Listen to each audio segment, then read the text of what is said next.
جب تلاش کرتے کرتے کرتے مکہ پہنچے تو سن گن لی کہ آج یہ عجیب واقعات رونما ہوئے، کوئی بچہ تو پیدا نہیں ہوا۔ پتا چلا کہ عبد المطلب کے ہاں ان کا پوتا پیدا ہوا، ان کے بیٹے عبداللہ کے گھر میں۔ یہ وہ وقت تھا کہ جب یہودیوں کے کانوں میں یہ آواز پڑی کہ آج عبداللہ کے گھر میں بیٹا پیدا ہوا، تو یہودی گھروں میں صفے ماتم بچھ گئی، یہودیوں کے ہاں صفے ماتم بچھ گئی۔ اوہ، اسحاق علیہ السلام کی اولاد سے نبوت چلی گئی۔ ان کو پتا تھا کہ ابراہیم علیہ السلام، ان کے دو بیٹے، ایک کا نام اسماعیل، دوسرے بیٹے کا نام اسحاق، اسحاق علیہ السلام کے بیٹے یعقوب علیہ السلام، یعقوب علیہ السلام کے بیٹے 12، ان میں ایک یہودا، ایک شمعون، ایک اربیل، اور یوسف بھی انہی کا بیٹا، بنیامین بھی انہی کا بیٹا، 12 بیٹے۔ بنی اسرائیل میں جتنے نبی آئے یہ سب حضرت یعقوب علیہ السلام کی اولاد میں آئے۔ اب اسماعیل علیہ السلام کا جتنا سلسلہ ہے ان کے بھی 12 بیٹے تھے۔ اسماعیل علیہ السلام کے بھی کے دو بیٹے اسماعیل اور اسحاق، اسحاق علیہ السلام کے بیٹے یعقوب علیہ السلام، یعقوب علیہ السلام کے آگے 12 بیٹے، اسماعیل علیہ السلام کے 12 بیٹے، یعقوب علیہ السلام کی اولاد میں سے اللہ نے انبیاء علیہ السلام کا سلسلہ جاری فرمایا۔ جتنے نبی ان کے بعد آئے یہ سارے حضرت یعقوب علیہ السلام کی اولاد میں سے آئے۔ اسماعیل علیہ السلام کی نسل میں سے کوئی نبی نہیں آیا، کوئی رسول نہیں آیا۔ اسماعیل علیہ السلام کی اولاد اسی ترتیب پر چلتی چلی گئی، 12 بیٹے تھے، چلتی چلی گئی۔ اسماعیل علیہ السلام مکہ میں آ کے آباد ہو گئے، اور ان کے جو بیٹے تھے وہ مختلف مقامات پر آباد ہوئے۔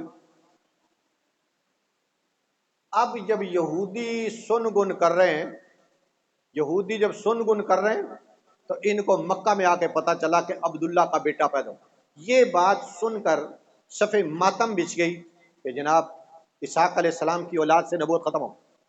تو اسحاق علیہ السلام کا جو بیٹا یعقوب، یعقوب علیہ السلام کا بڑا بیٹا یہودا، اس یہودے کی نسل سے جو لوگ چلے وہ یہودی کہلائے، یہودی کہلائے۔ آج بھی جو اسرائیل کہلاتے ہیں اپنے آپ کو، یعقوب علیہ السلام کے 2 نام تھے، ایک یعقوب اور ایک اسرائیل۔ تو یہ قرآن میں جو آتا ہے یا بنی اسرائیل، اے یعقوب علیہ السلام کے بیٹو، یا بنی اسرائیل، اے یعقوب علیہ السلام کے بیٹو، یا بنی اسرائیل، اے یعقوب علیہ السلام کے بیٹو۔ تو یعقوب اور اسرائیل یہ ایک ہی پیغمبر کے 2 نام ہیں۔ اللہ نے اس میں سے آگے نسل چلائی، اسماعیل علیہ السلام کی نسل میں سے کوئی نبی نہ آیا۔ بہت عرصہ بعد ایک بندہ پیدا ہوا، ایک بچہ پیدا ہوا مکہ میں، جس کے ابا کا نام عبداللہ، جس کے دادا کا نام عبد المطلب، جس کے پردادا کا نام ہاشم، جس کے پیڑھی دادا کا نام عبد مناف، قصی، کلاب بن مرہ بن کعب بن لوئی، یہ آگے تک سلسلہ چلتا چلا جاتا ہے۔ اور آمنہ کی گود میں اللہ تعالیٰ نے اس بچے کو چمکایا۔ حضرت آمنہ کہتی ہیں جب یہ بچہ میری گود میں تھا، یہ میرے پیٹ میں تھا، مجھے ذرا محسوس نہیں ہوتا تھا کہ بھائی بچہ پیٹ میں ہے، حالانکہ بڑی تکلیف ہوتی ہے۔ قرآن نے اس کا ذکر کیا وَحَمْلُهُ وَفِصَالُهُ 30 شهرًا، یہ ماں جو بچہ پیٹ میں اٹھاتی ہے، اس کا ذکر اللہ نے قرآن میں کیا ہے، اس کا ذکر اللہ نے قرآن میں کیا ہے۔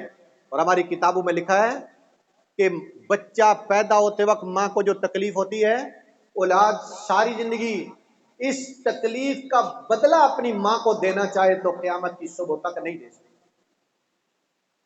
اور اگر باپ کے احسانات کا بدلہ اتارنا چاہے اولاد، کبھی نہیں اتار سکتی، سوائے اس کے کہ باپ کسی جگہ ایسا پھنس جائے کہ اس کو غلام بنا دیا جائے۔ باپ کو غلام بنا دیا گیا، غلامی کی زنجیروں میں جکڑ دیا گیا، اولاد میں سے کوئی اٹھتا ہے اور اپنے باپ کو غلامی کی زنجیریں کاٹ کر آزاد کراتا ہے، تو یہ کسی درجے میں باپ کے احسان کا بدلہ ہو گیا، ورنہ ماں باپ کے احسانات کا بدلہ اولاد قیامت کی صبح تک نہیں دے سکتی۔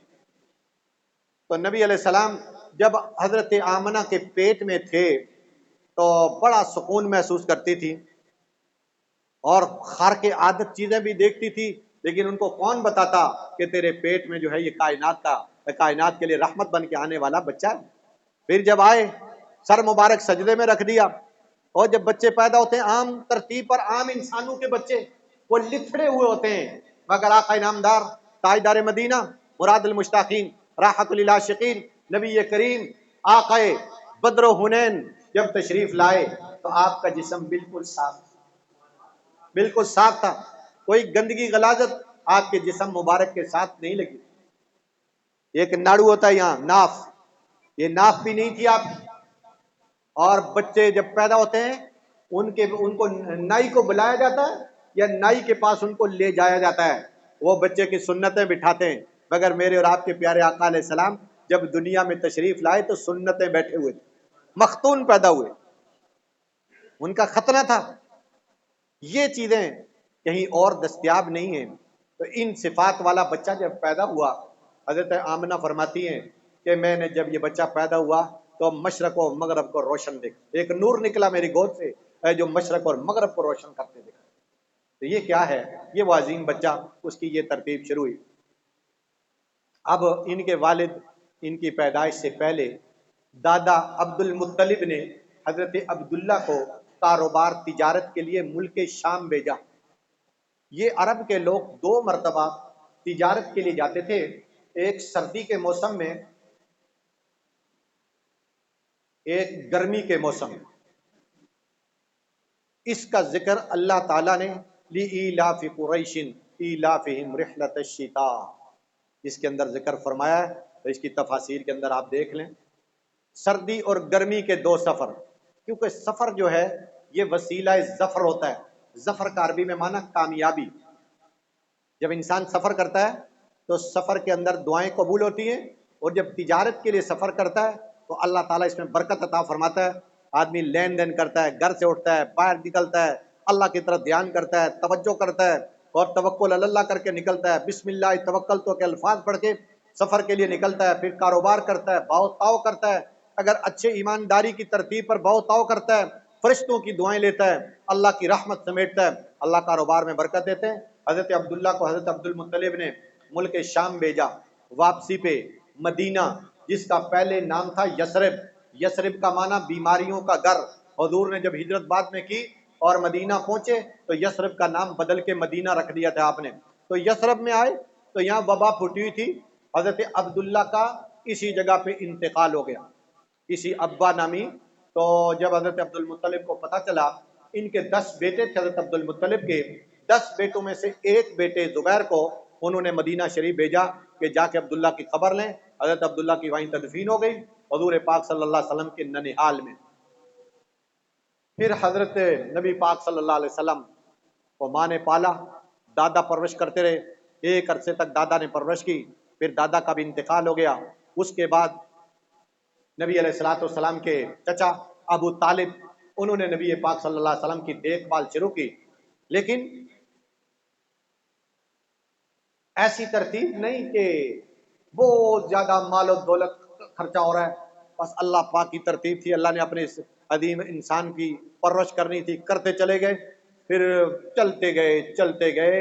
نبی علیہ الصلوۃ والسلام کی عمر مبارک جب کوئی 20-22 سال کی ہوئی تو مکہ کی ایک خاتون جس کا نام خدیجہ تھا، یہ کاروباری عورت تھی، یہ کاروبار کرتی تھی اور کسی نہ کسی آدمی کو پیسے دیتی، وہ جا کے ملک شام سے مال لاتا، مال لانے کے بعد مکہ میں بیچتا اور اس کو پرافٹ دے دیتی تھی۔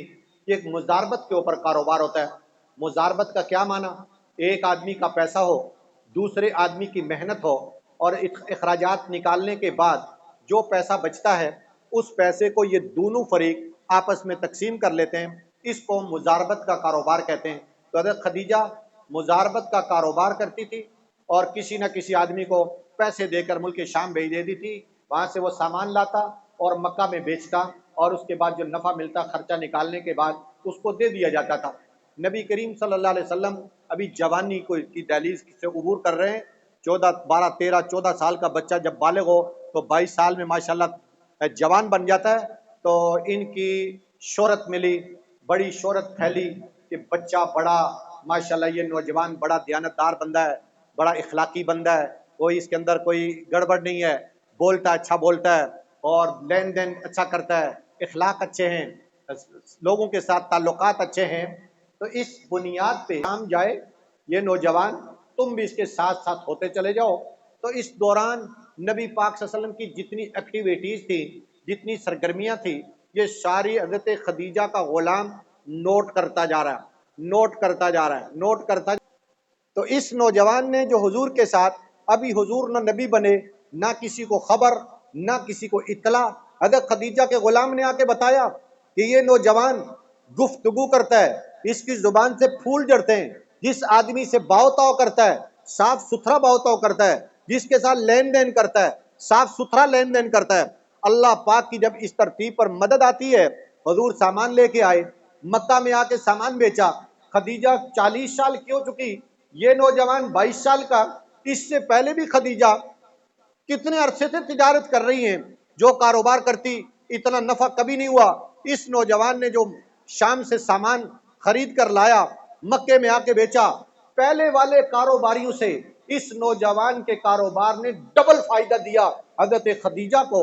تو حضرت خدیجہ کے دل میں خیال آیا کہ کیوں نہ اس نوجوان کو شادی کا پیغام دیا جائے۔ شادی ہونے کی وجہ یہ تھی، کیوں نہ اس نوجوان کو پیغام دیا جائے۔ چنانچہ پیغام پہنچ گیا۔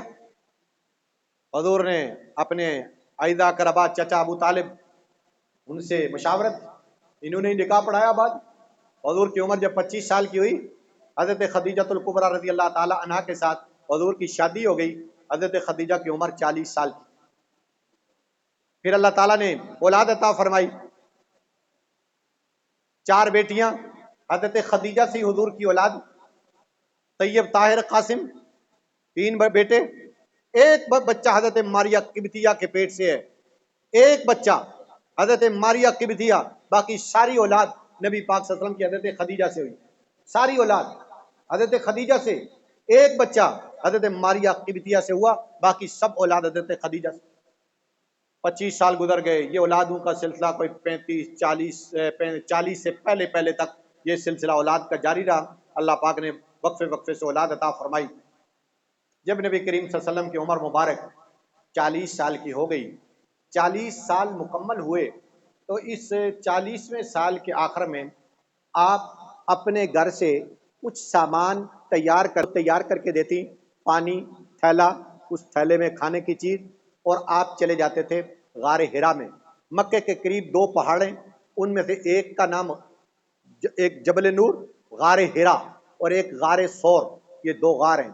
حضور غار ہرا میں جاتے تھے اور وہاں تحنس کی عبادت کرتے تھے، اللہ کی یاد اور اللہ کی فکر میں، کیونکہ اس وقت تو پنجگانہ نماز نہیں تھی، قرآن کریم کا نسخہ اور صحیفہ نہیں تھا کہ آپ اس کی تلاوت کرتے، تحنس کی عبادت کرتے تھے۔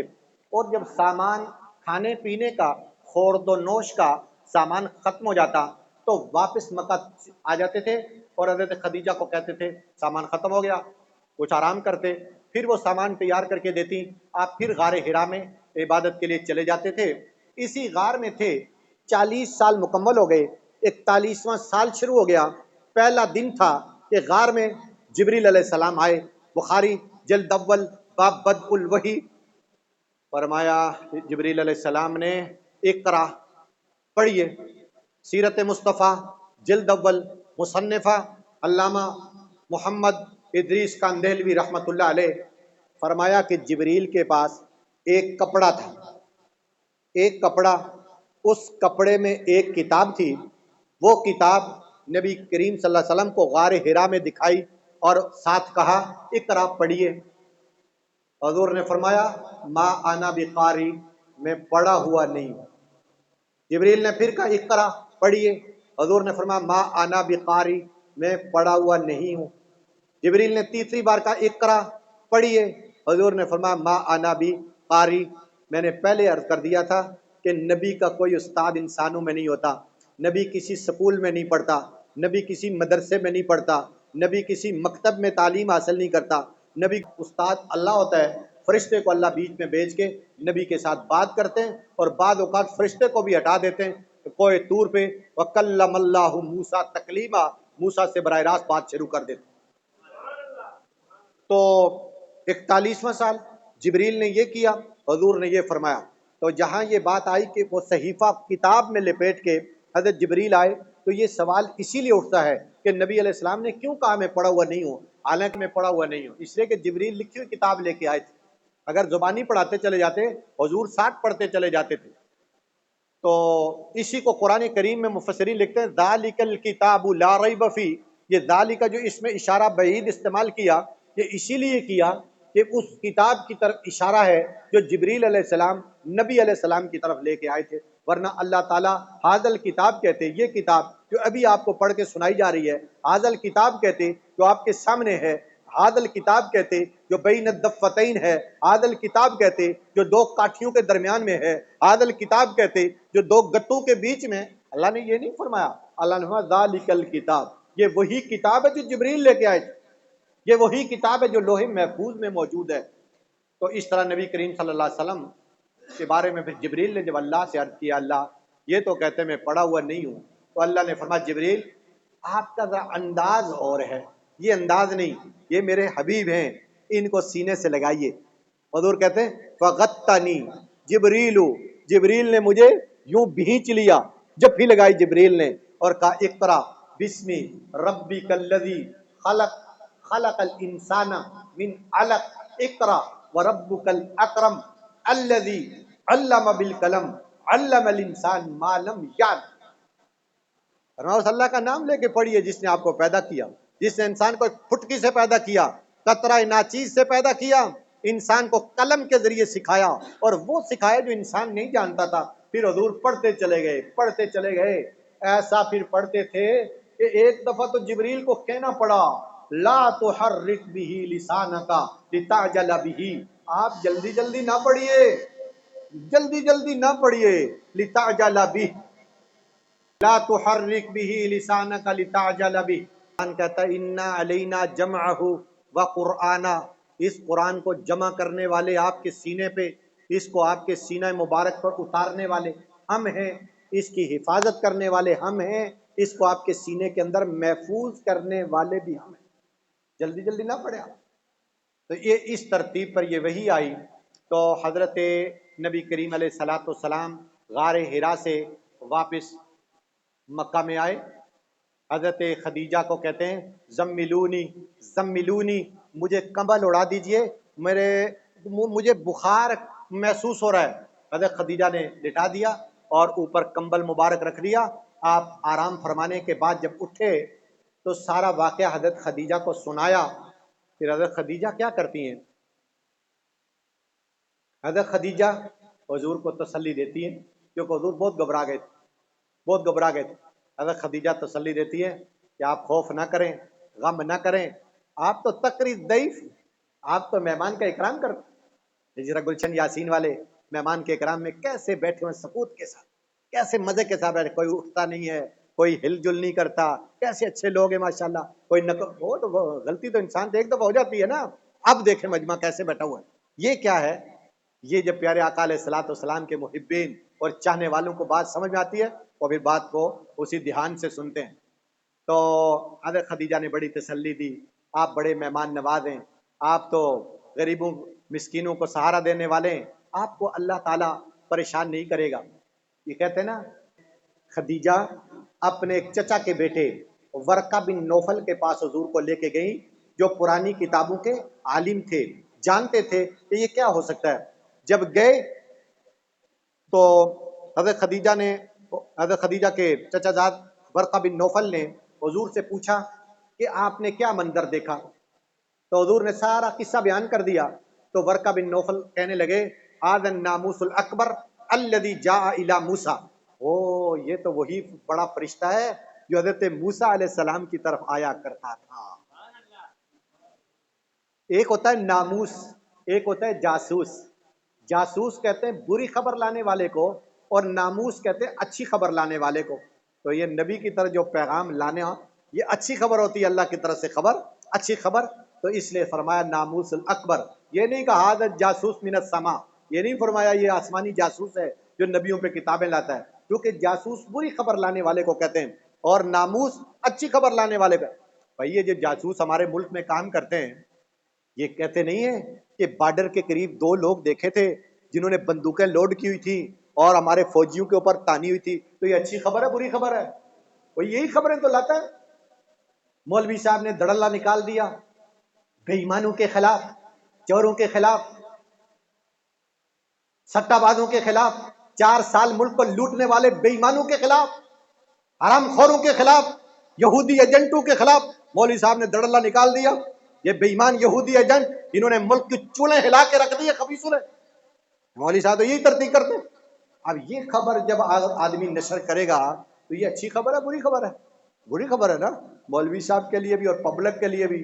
پبلک کے لیے یہ بری خبر کہ مولوی صاحب نے اشتعال دلایا یہودی ایجنٹوں کے خلاف، اور مولوی صاحب کے لیے یہ خلاف کہ جناب امن و امان کا پرچہ کاٹیں گے اور مولوی صاحب سیدھا کوٹ لکھپت جیل چلے جائیں. دونوں کے لیے خبر بری. اس لیے جاسوس کو جاسوس کہتے ہیں، اچھی خبر کسی کے لیے نہیں لے کے آتے. تو بہرحال انہوں نے کہا الناموس الاکبر الذی جاء الی موسیٰ، اے کاش میں اس وقت زندہ ہوں جب یہ بندہ یہ نعرہ لگائے گا، ایمانی دعوت دے گا اور لوگ اس کو اس کے علاقے سے نکال باہر کریں. اے کاش میں اس کے پاس اس وقت ہوں تو میں اس کے ساتھ چلوں اور اس کا ساتھ دوں.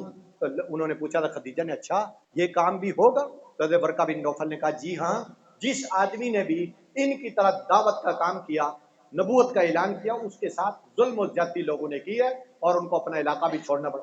کتنے نبیوں نے کیا؟ موسیٰ علیہ السلام نے ہجرت نہیں کی،